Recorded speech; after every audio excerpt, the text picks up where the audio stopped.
Hello and welcome to My Emotional Armor, the podcast where we discuss the effects of covert narcissistic parenting. I am your host, Cindy Koo, a survivor and robot warrior here to share the ways emotional armor can help you heal, stay safe, and regain your sense of self. A lot of people wonder if covert narcissists or narcissists in general feel remorse. The answer may shock you, which is yes, they actually do feel remorse. I recently read about this in a book called Why Does He Do That by Lundy, Bancroft. Now, it's a book specifically about abusive men towards women, and I think it's particularly valuable read for listeners here with a covert narcissistic father. And as usual, I will link to all resources mentioned here in the show notes. So, the thing about coverts is that they are keenly aware of how they are perceived by others and are deeply insecure about this. That means that they actually are aware of how badly they are treating you. However, they believe this is okay. In their minds, they are above the law, so to speak, and don't need to follow everyone else's rules of respectful conduct. Now, this stems from two places. Number one, the narcissistic part of their personality that sees themselves as better than others. And number two, they've been through and done so much that they believe they have the right to do whatever they want. And if you are their child, they've definitely done things, probably a lot, for you. So in their minds, it's absolutely their right to treat you however they want. And furthermore, it is your job to take it. My CMP literally compared himself to Mother Teresa once. So, there's a shining example of how highly they regard themselves. However, there will be times when their behavior is highly egregious and irrefutable. Maybe you have hard evidence of their lies and manipulation. Or maybe their rage was witnessed by another person in the family who called them out on it. Coverts are masters at maintaining their persona, but even for them, the mask does fall from time to time. And in these moments, when they can't keep the show going, yes, they feel remorse.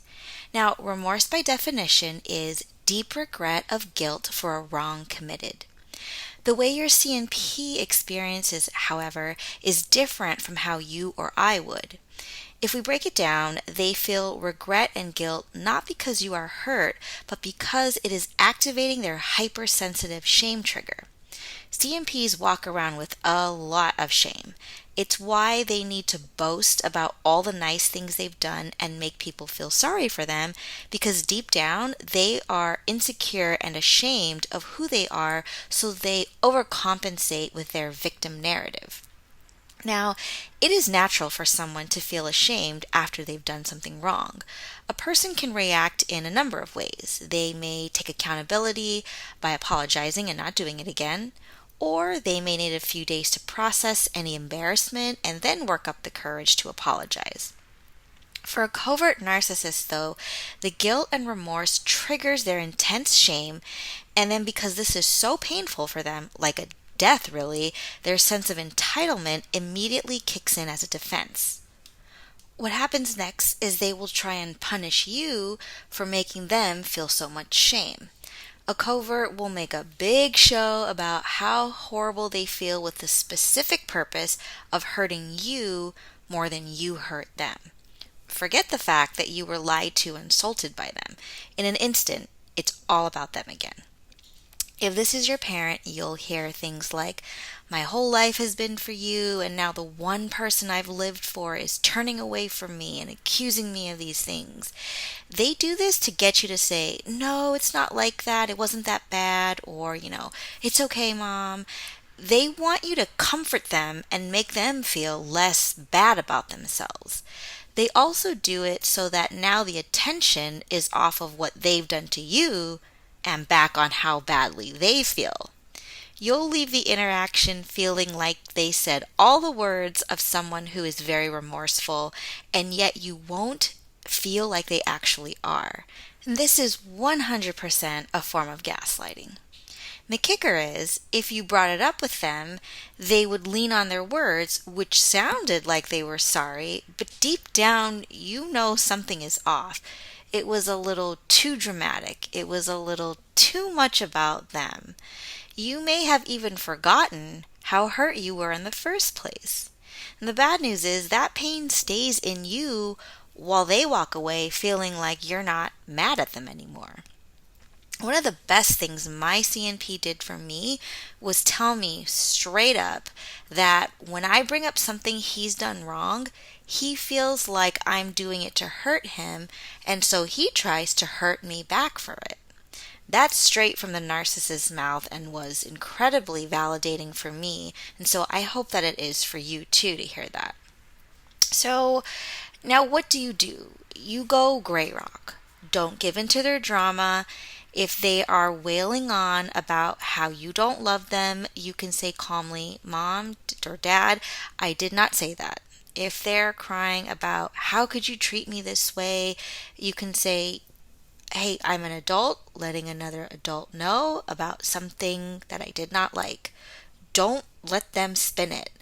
But the best thing you can do is exit the conversation, because when they are in this state, you are not going to get anywhere. And it is always okay to say you are leaving a conversation. It is also okay to say, I am hanging up now, if you're on the phone. And then self-care, self-care, self-care.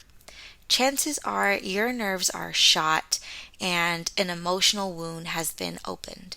Take care of yourself. I cannot stress that enough.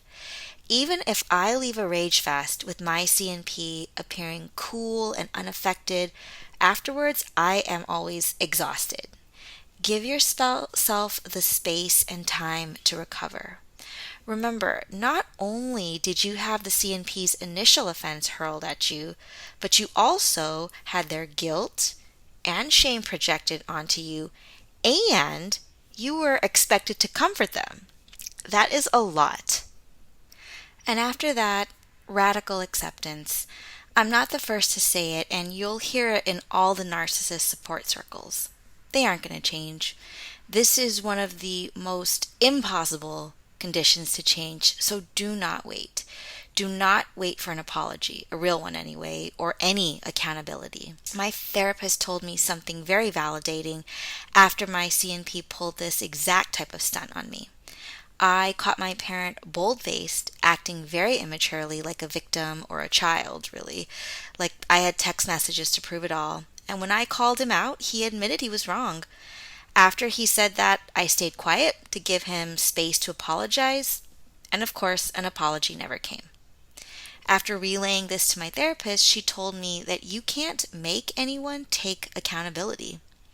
And for me, this is what I need from my parent or any type of relationship that I have in my life. Think of yourself, and if you make a mistake, you take accountability, and I'm sure you uphold this as the right thing to do. And yet, we let our covert narcissistic parents get away with it every time. And it's not a judgment, trust me, I understand. You were trained by them to put them on a pedestal and excuse anything they did wrong from the time you were born. No wonder it's hard to expect normal human decency from them. So to wrap it up, do CNPs feel remorse for how they treat you and for their bad behavior? The short answer is yes, but it's a very brief stop on the way to drama and projection town. And it will never be long enough for you to get a sincere apology on their part. Their shame trigger is just too strong. Instead of accountability, you'll get theatrics or a half-hearted admittance of wrongdoing. I wish I had a better, more hopeful answer for you all, but that is where this one ends for today. So until next time, stay safe and armor up. Thank you again for tuning into this episode of My Emotional Armor. If you liked what you heard, please subscribe and leave a review. And if you have any topics you'd like to hear about on the show, please fill out the contact form online at myemotionalarmor.com. I'll see you guys next time, and as always, stay safe and armored up.